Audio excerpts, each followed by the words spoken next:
Okay, well, now that Mary's here, I can start, as usual.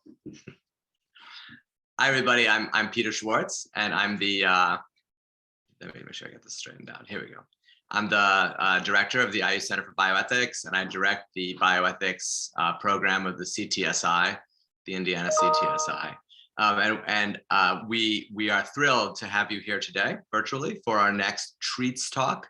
These Treats talks are translational research ethics applied topics. They're meant to be 30 minutes, if possible, or less, maybe even, introductions to key issues in translational research ethics in an applied way. And of course, there is no topic probably more prominent right now and of everlasting importance of the question of cultural humility and diverse enrollment and participation and ethical participation in research, in translational research.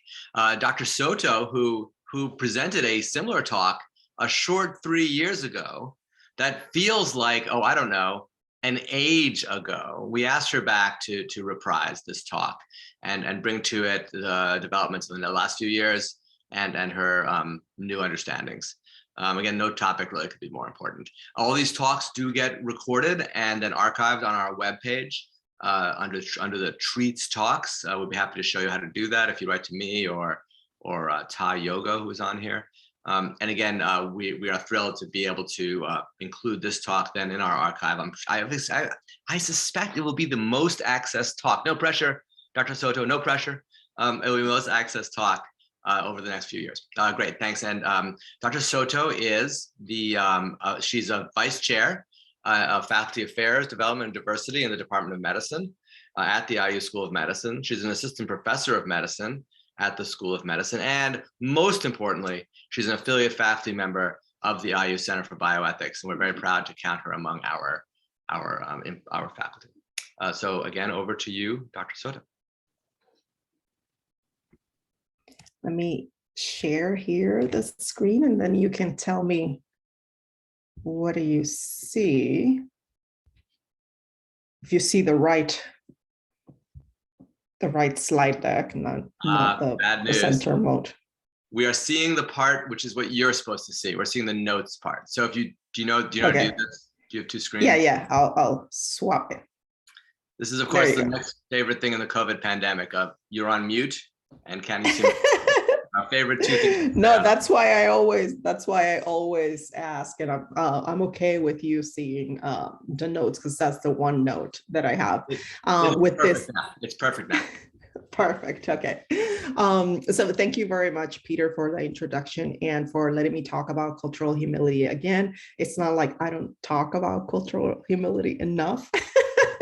But I was very interested in looking at this from a little bit of a different angle. As many of you may know, I am very much interested in the intersection of research ethics with health equity.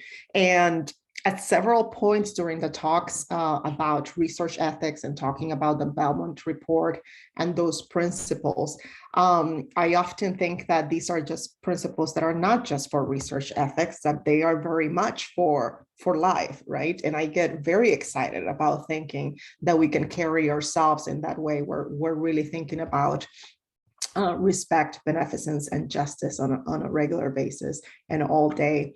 The other things that had transpired since I first started with research ethics, which was a little bit ago, about 20 years, is the concept of cultural humility. And I have talked also how I came across cultural humility in the early 2000s and really thinking about humility in a way that really allows for us to connect with not only our patients and other populations, but certainly its application, cultural humility in research, in really making us culturally competent.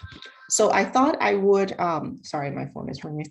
I thought I would talk a little bit first about the Belmont report, not because I don't think that all of you are familiar, but just a little bit to revisit the report. So again, came about in 1974 from the National Research Act. It was written by the National Commission for the Protection of human subjects of biomedical and behavioral research.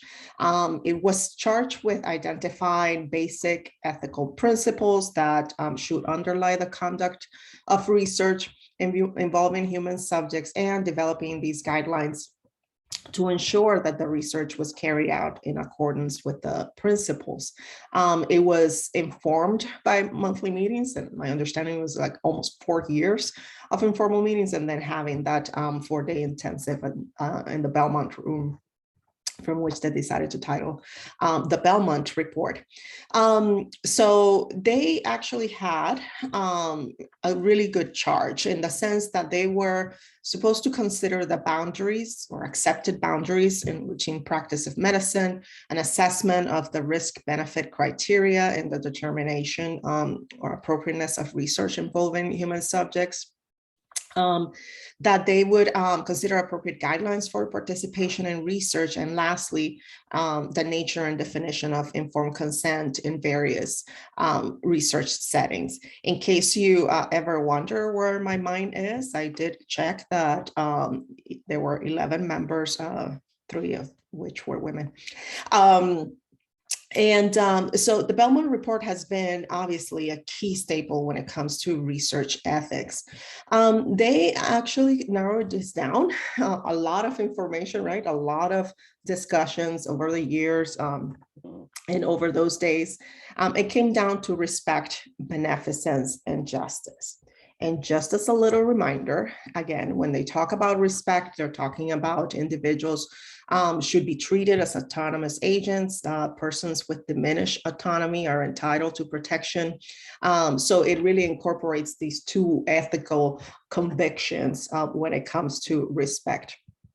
When it comes to beneficence, again, the main concept here is to do no harm and maximize the possible benefits, minimizing the possible harms.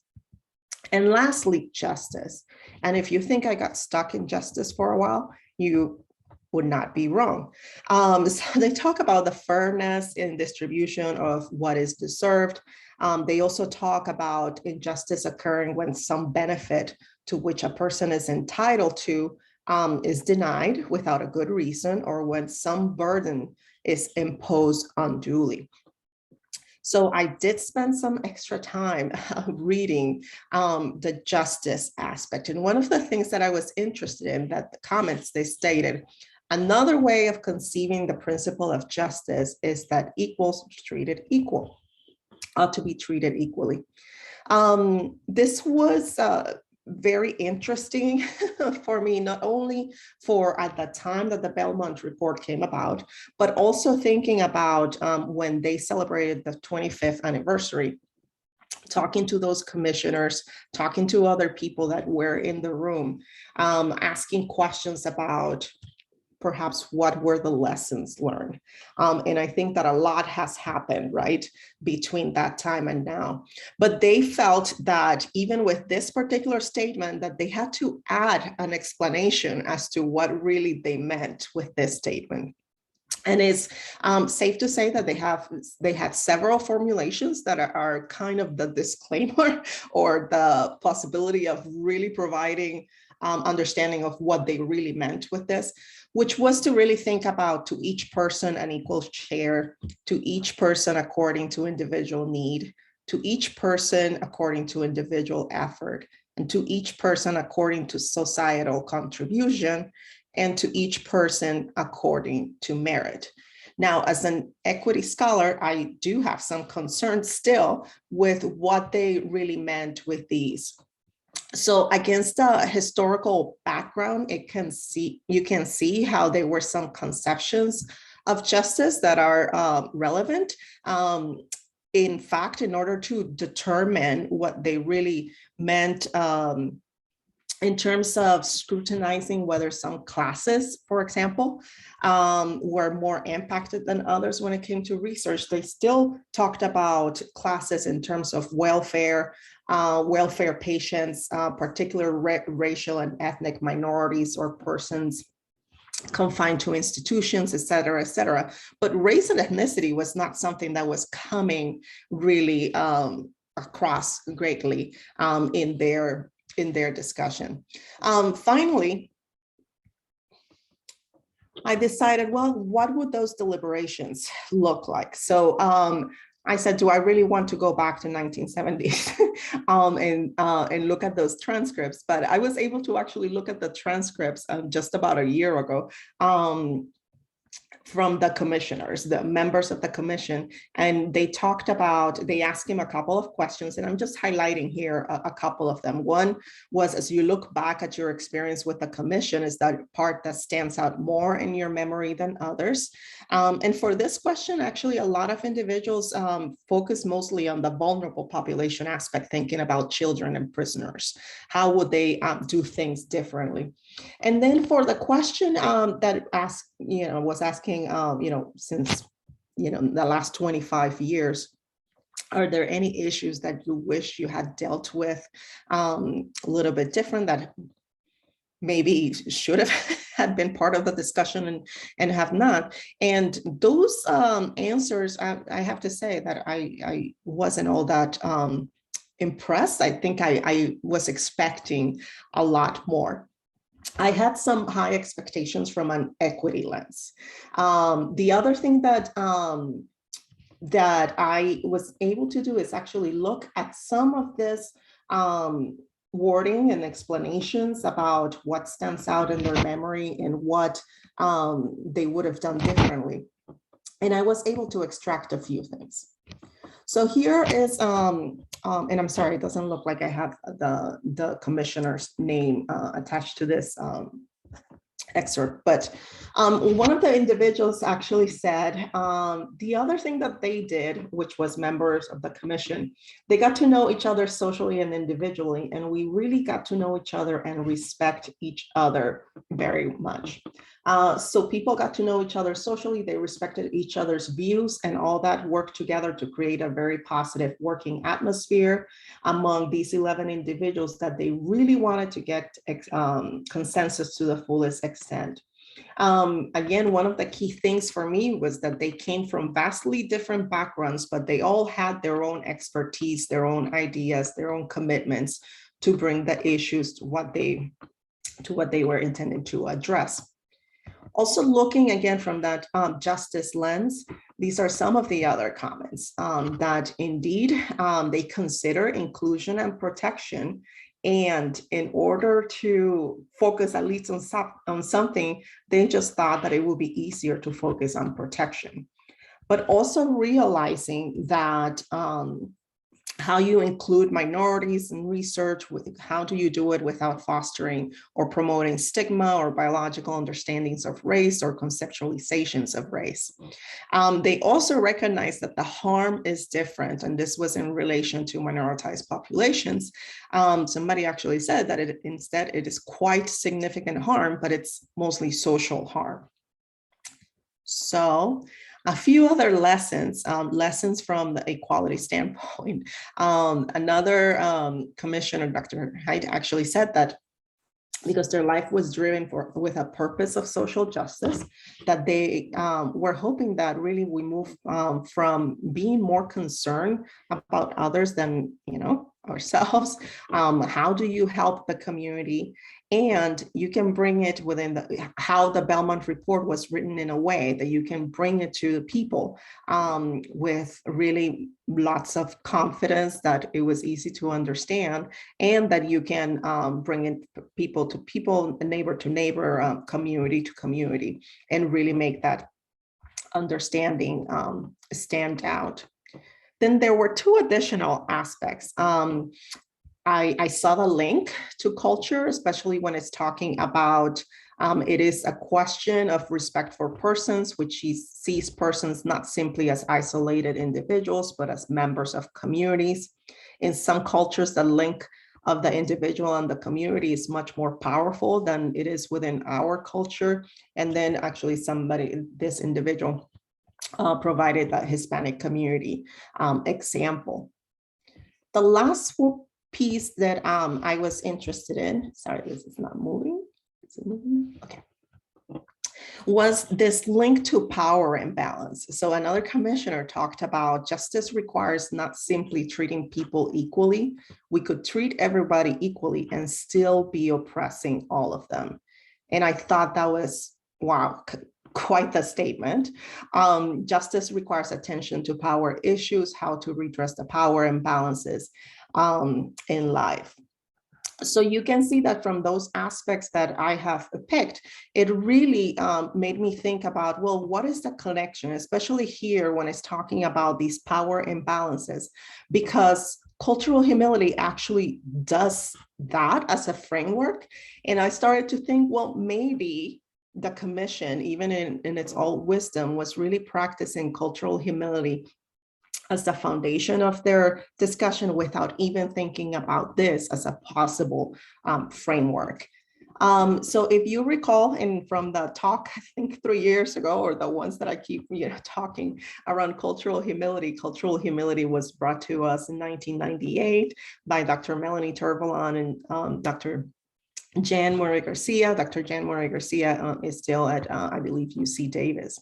And what they said in their framework was that it is a lifelong process of self-reflection and self-critique, whereby the individual not only learns about another's culture, but one that starts with an examination of their own beliefs and cultural identities. There are a few elements to cultural humility in thinking about it as a process. It is a process that requires humility as individuals continually engage in this self-reflection and self-critique as lifelong learners and reflective practitioners. It is also a process that requires humility in how practitioners actually bring it to check the power imbalances that exist between the dynamics of the healthcare system and patients. And then it is also a process that requires humility to develop and maintain these mutually respectful and dynamic partnerships with communities.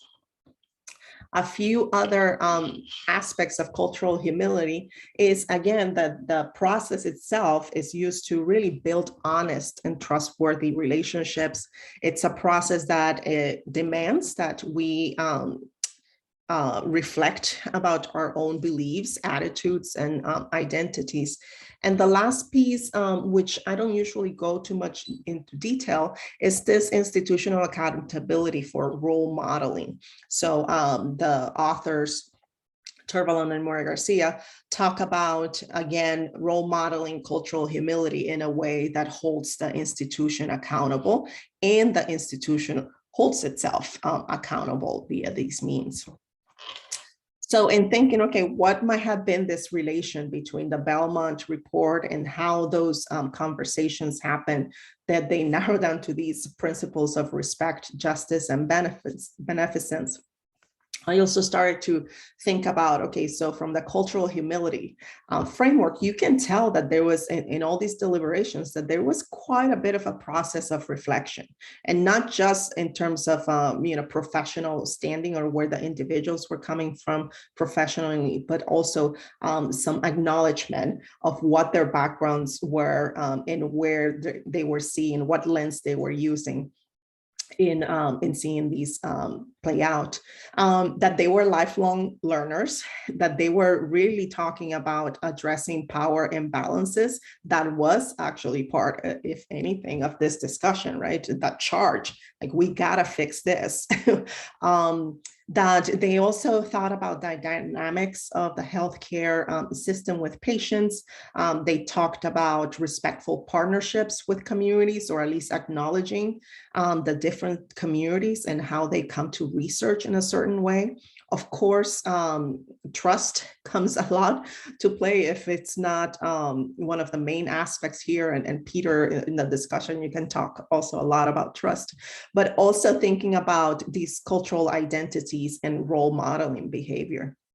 So I think a lot about conceptual frameworks and theoretical frameworks. And as I have obviously spent time talking again about the principles of the Belmont report and quite a bit of time of cultural humility work, I started wondering, are there other principles that should come into play when we're talking about research ethics? And one that was actually a part of that discussion in their 25th anniversary was the principle of solidarity.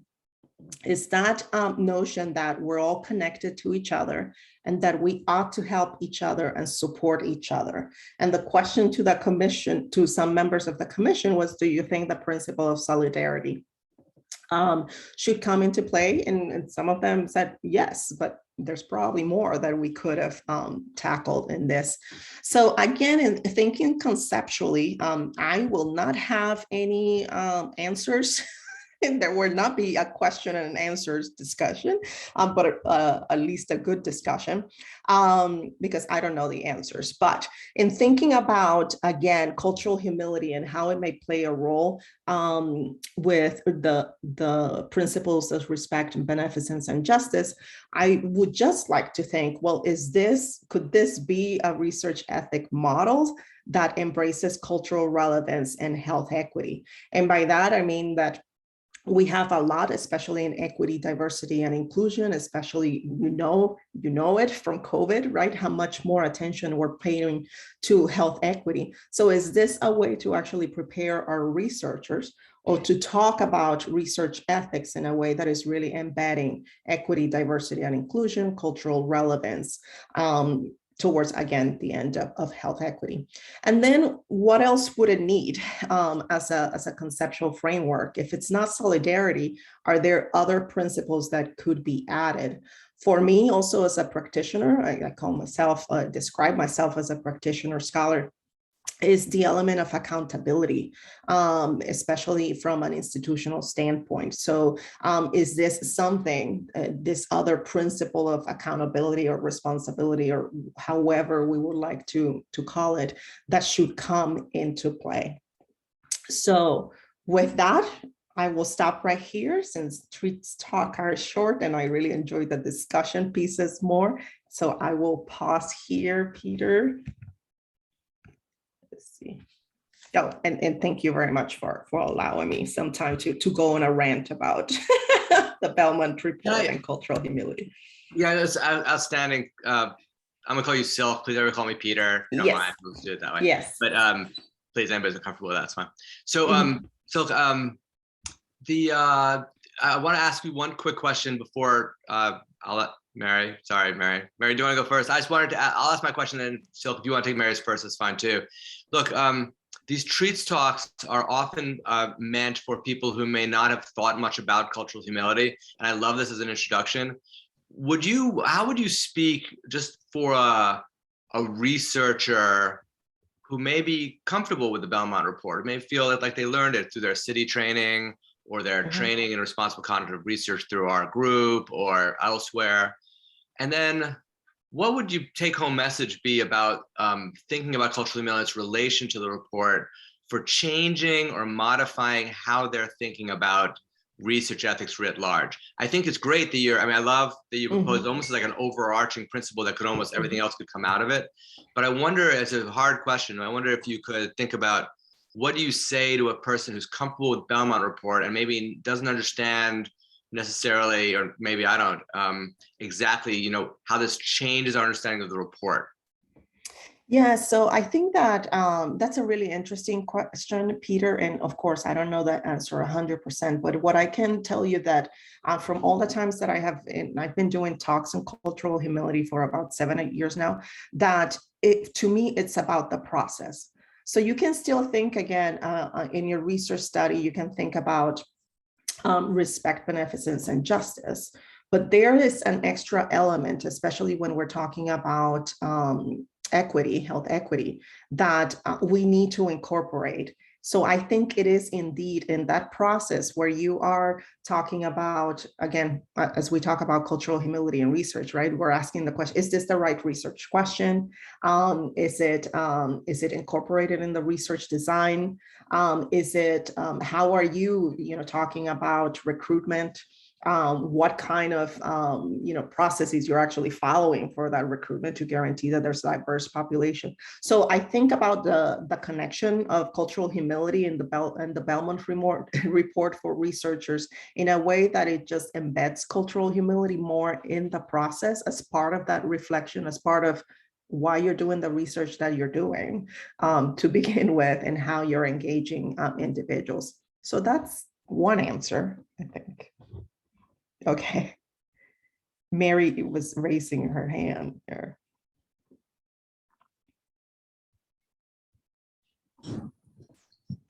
Sorry, I'm on Hi, my phone. Mary.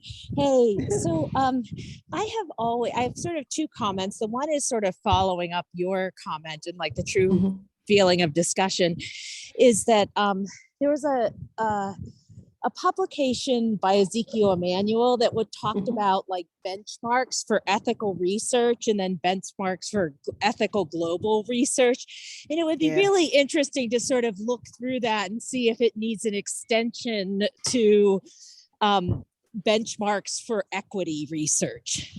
But so that's my sort of comment on like Peter's comment, because Peter's comment was like, how do you apply this? And this paper was like one of the best ways that I've seen in terms of like practical applications for researchers. My other question is like working with highly vulnerable populations in my own work as an adolescent medicine physician and community-based researcher, I've often felt like the principle of dignity is one that I would like to see up there. And I feel that like my European colleagues in adolescent health do much more with this idea of dignity than we do in the United States. And I feel like it's slightly different than respect for persons or autonomy, where it, and I'm wondering if you could talk a little bit about that with respect to cultural humility. Oh, yeah. Well, I think the connection between cultural humility and dignity is fully there, right? Somebody, actually, I have received pushback in the past, not from this group, of course, but about the context of cultural humility and why do I even have to use the word cultural to begin with, right? Would we accomplish what we need to accomplish just simply by being humble enough? And I don't necessarily think that is the case. There's a reason why we're focusing on this cultural aspect. So I think dignity comes into play very much so with cultural humility, in the sense that we are actually preserving the individual's dignity. And that's why we are engaging in the conversations that we engage with patients, with research participants, et cetera, right? Like to really honor them as being part of the process, as being co-creators of research, as, you know, all these things. So dignity really, really comes to play. And I like it, Mary, as a possible addition, even more so than solidarity. Because to me, the solidarity piece should have already come when we're talking about justice, right? So that's just to me.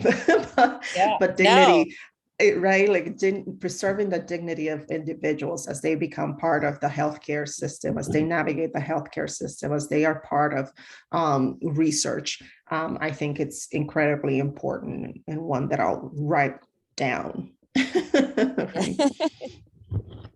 Thank you. Thank you for that.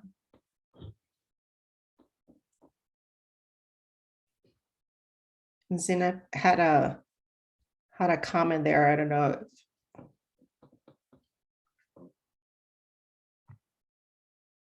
they want to say something, but the comment does talk about curiosity. And again, one of the things that I say that cultural humility does come from a place of curiosity. It also, one of my favorite things about cultural humility is the fact that I can say, I don't know. And it's okay to say, I don't know, as long as we actually come to the answer together. That might be best. But indeed, curiosity is a really key element of cultural humility, especially in that patient and research participant interaction.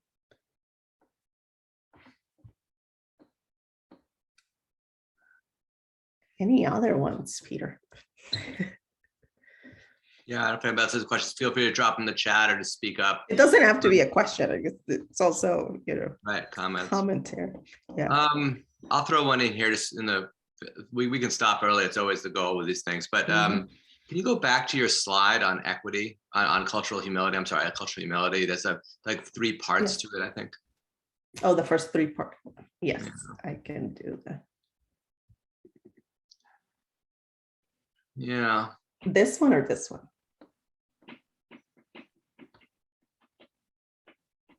Either one is really fine. Maybe this one. So I don't want to take up, I like the gallery is always better than the slide. So I'm sorry to do this, but just to look at this slide, I do want to go back again. I'm going to say we're sort of triangulating. Triangle. I think Yeah. it's quadrilating perhaps pretty soon. But if you have the Belmont report principles, the classics, you have Mary's thing up about, and you also mentioned the issue of solidarity and maybe connection, those issues, and then equity as well, right? So if there's a concept, I guess I would say, are these the paths to achieving equity? I don't know another way to say it.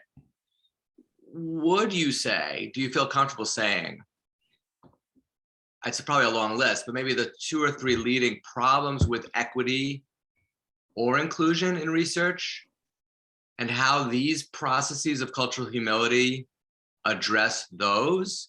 Or am I thinking about this wrong? Am I thinking about cultural humility as a tool to address equity and inclusion? Or is it another way of saying equity and inclusion? Or are equity and inclusion ways to achieve humility? Is humility the goal? You see what I'm saying? So we have different concepts here. And I would say again, my silly introduction to you, saying there's nothing more important, I think, right now in the research ethics world than thinking about cultural, thinking about equity and inclusion, at least in research, in translational research, at least. And I wonder how you link these parts of humility or the overall concept to those big issues, because they're not the same word. Yeah. I can imagine. No, they're not. I'd love to hear your thoughts. Yeah. And you can leave it right up or not. It's up to you. I like the gallery too, so I'll do that. I'll come back to this. So that is really, really interesting in the sense that, again, I'm not going to get into virtues and values for this, but again, that thinking about humility as part of the process that will get us to health equity, I think is safe. What I also think that is safe to say is that even in the Belmont report, even that they talk about respect, beneficence, and justice, I don't think that it was very clear to whom justice really applied. And we can see it in the way that it not only focused on these particular groups, which is great in terms of vulnerable, populations, but even the inclusion of those individuals, right, children, prisoners, and women, pregnant women, it still didn't address the inequities that we have in the system. So I think if I were to be asked now, right, well, where did the Belmont report fall short was in really talking about equity in a way that really could potentially would have guided medical research in a different type of way and really advancing health equity. The last distinction that I will make is that we are making a big mistake, especially in the past year and a half, or again, I not blame COVID, but in the sense that for anybody that has done health equity research or health services research or whatever the case is, COVID was no surprise, right? And now people are talking about health equity. Well, it has been like, we don't need another study on health equity to find out that there's really inequities in everything that we're doing. But that we have to be very careful not to confuse health equity with diversity, equity, and inclusion. And now you have started to see that meshing in a way that I don't think will advance the true aspects that we need to advance. Actually, it has been conflating different aspects that to the point that you wonder really what will be the outcome, if it's going to be even messier or if we really would be successful in addressing the inequities. I don't know if that's a fair statement, but no, that's a great answer. That's what I'm sticking to right now. Okay, other questions or comments? Floor is open.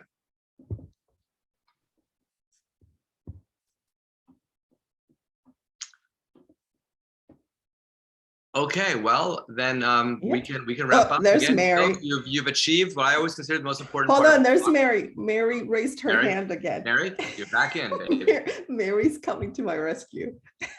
It's not so much coming to your rescue. One of the things when I teach, oops, I need like a second. I'm right by traffic. One of the things that I worry about when I teach community engaged research is that the principles really don't work for communities. And I feel like it really, it doesn't, it's very paternalistic and it's very individualistic. So it's and because of that, so it doesn't take into account harm to communities, benefit to communities, how you define communities and groups. The other thing is it doesn't take into account relationships. And so relationships among people, but also power relationships, like around sort of, and thinking about what with an eye to cultural humility in our history of racism, with an eye to oppression. So I, in some ways found like we really need to look at Belmont with a more of a feminist lens and look at power relationships, look at interpersonal relationships, look at the sort of ethics of care. And I'm wondering if you could comment on that. Well, I would say that I don't disagree with anything that you said, Mary. And I think that's why, again, the cultural humility piece comes into play, because it's specifically saying mutually respectful, dynamic partnerships with communities, right? That it talks about first your assessment of your own beliefs and systems in order to be able to engage in mutually beneficial, respectful, relationship with the community. At no point in cultural humility they talk about individual in the sense that I felt that it was truly individualistic, but more about that self-reflection and really being humble when you're talking to others. The other aspect of what you said, it made me think about truly that community-based participatory research and where we're still lacking, right? We're still flyby researchers. And I'm not talking about many of us who are truly embedded in the community, but it's still very individualistic in nature. And what can we, get out of the communities without really investing in the communities? So indeed, the Belmont report feels individualistic and not really taking into account that community component that is really important when you're talking about cultural humility. So I do think, because of the title of the talk, and I actually thought about this as you were talking about, Mary, that I do think that there was some cultural humility coming through in some of the deliberations, and again, in looking at the transcripts of 25 years later and how they were talking about maybe, again, realizing where their social justice lens was and all the things, realizing again how they engage in conversation and what they gave priority to, that I do think that there was an element of humility there. What I don't think it was fully thought out was the element of equity. Thank you. Let's see, Andrew says, what do you think about whether a new commission should be assembled to revise the Belmont report for a new era? Perhaps a commission with an entirely different makeup and broader focus on health equity issues in health research. Wouldn't it be great, Peter, if the IU Center for Bioethics could charge a new group and commission really looking at this? Because I do believe it's time, right? It's time. I think the Belmont report served its purpose at the time, but we need to expand on those principles. So Andrew will be the. You want to say more, Andrew? The chair. Yeah. No, I don't want to say more, but thank you. That's really interesting, and I would love to see something like that happen. I think he's offering to co-chair it. Yeah. No, he's going to chair it, not co-chair. Chair it with you. I was throwing you in. And there's Colin. Colin has his hand raised. Hi, thanks. I thought this was great. I'm also going to apologize because there's construction going on here. But my question was, I've heard you talk about cultural competency and then kind of moving in this shift towards cultural humility. And I really liked your comment about being able to say, I don't know. I think that is a really powerful statement, and for the doctor-patient relationship too, not just thinking about research or community relationships. But I was wondering if you could talk, because I can see, there are pros and cons to being able to say, I don't know. And I was wondering if you could talk also about whether you feel like there are duties or obligations of clinicians and researchers to come into those interactions with some foreknowledge, and what the limits of like what patients might expect, or what participants might expect, and how you see that balancing with what I think is a really powerful statement about the individual that maintains a central role in the humility, the way that you talk about it. Thanks. That's a juicy, Colin, and I don't know if I'm gonna do it justice, but always that I talk about cultural humility, I try to really emphasize why I believe in cultural humility in the context or walking away a little bit from cultural competence. And the reason is because competence, again, always has this expertise as endpoint that we will not be able to accomplish, because we can't become experts in every single cultural group. And we're talking about culture in a very broad sense. So that's kind of why I shy away from cultural competence, in a way that there are many techniques and things that are important that have come through cultural competence, from use of interpreter services or things of that nature, but that in order to get to that point where you really feel competent in X, Y, and Z, that you still have to engage in the process of cultural humility. And when you're doing that, I agree with you that saying I don't know has its pros and cons, but it will most likely be in the pro side when we're talking about really establishing a good relationship with the patient or the research participant, because it's part of establishing that trust. I do think that you can come into a relationship with some knowledge prior, right? Especially if you are specifically focusing your research in a particular population group.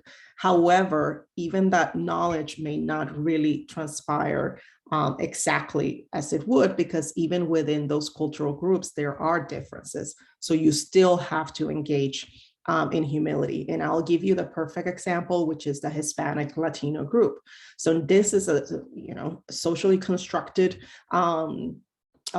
label and stemming from the US Census. But when you ask Latinos and Hispanic to identify amongst themselves, usually the default is that country of origin or nationality, or where individuals, families are coming from. And even that Spanish is a shared language, there is still a lot that we don't understand when we're talking to each other. And then you have the complexities, right, of having countries of origin that may have really relationship with racism, that can be quite no relationship with racism is easy, but you're really talking about, again, populations that involve indigenous, African, and still a lot of colonizing views that you can take for granted. And of course, religion and faith and spiritual. So the list goes on and on, that even when you think that, okay, I have done work with Latino population in Indianapolis, for example, that's population is not the same Latino population that is in New York or that is in Colorado. So I think that some knowledge is important, but don't get what do you call it? Don't get cocky. I don't know like what the word is. I'm sorry. that don't think that indeed what what really is important in this community, because it might be totally different, even within a cultural group. Is that fair, Colin? I don't know. I felt like I just went on and on. And No, I think that's great. I mean, and it points to exactly what, as an anthropologist, I think is so important about this kind of a shift in perspectives. Because we also, like on my side of the world, have struggled for decades with what we call like a billiards ball model of cultures is pretty discrete and self-contained. And I think this, the way that this allows for the individual and individual agency is so powerful. Yeah. Thank you. So can I just pick up one last thread again? You gave us the opportunity to finish quickly and early, Sylk, but of course we can't do that because it's the philosophy department. So it's the department. So wait, one last one. So a notion that then is floating around here, and Colin's comment really made me think about it, is the idea of engagement, right? Patient engagement, community engagement throughout our research. And so the beauty of engagement is that it avoids those assumptions about culture that you pointed out in your response, which is, don't assume just because you know Hispanic culture that you sort of know everything. Well, you have to engage with your participants, engage with the community you're with. So again, would that be just part of humility? It's not a competing notion. I assume you would not consider it a competing notion, but maybe a part of humility, or maybe a leading part of humility. Yeah, I don't think that there's anything exclusive about cultural humility. If anything, I think that the combination, again, of this humility with everything else, right, that will actually lead us to success in health equity and research. No, I was just going to say, so again, I think that it's part of the process, right? Like, it's not enough to describe cultural humility as a concept, because I do see it as part of the process, and many things happen right in that process. So it offers an opportunity to question everything within that process. Right? Excellent. Okay, great. So again, final comments, Sylk, or any final questions or comments by anybody else? I actually thank you for the opportunity to think about this in a cultural humility in a way that I had not in the past. Again, in talking about research ethics, I always enjoy, like, why don't we really embrace these right on our daily life? Really respect beneficence and justice, and cultural humility kind of did that as well for me. So I really have enjoyed the thinking about it and looking at those transcripts from that particular lens. So thank you for the opportunity to try to connect here the Belmont Report principles with cultural humility. And if anybody has any ideas about, how could they be put into place as a framework, or again, Andrew's suggestion of really revising it for the times, I think that's very interesting. Great. And then my final pitch will be that in some ways, Sylk, I don't know if you meant to do this, but we are also running a speaker series, a mini series, we're calling it, called Here, H-E-R-E, which Mary, Professor Ott presented the first installment of last Thursday. And that's looking at health, sort of equity, race, and ethics, and with an angle of looking at frameworks. And what I like about this, so it's almost a here talk as well as a treats talk, 2 for 1. You can't lose. Yeah. Because you really assessed, the framework behind these ideas and how they might be. Maybe we may invite you back. I think we're planning to invite you back in the winter, spring, to actually go even deeper into those frameworks for us as we think about equity in research and in medicine more generally. So thanks so much. And I'm happy to continue the discussion anytime with anybody on the call. So feel free to email me. Okay. Bye, everybody.